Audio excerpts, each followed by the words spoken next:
Director Nag Ashwin. Budget and collection, hits and flops, all movie list. Evade Subrahmanyam 2015లో release అయింది.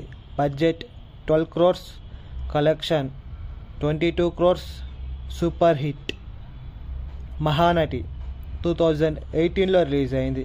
Budget 25 crores, collection 83 crore, block buster.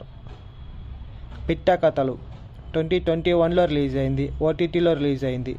Available in Netflix. కల్కి 2898 AD block buster hit.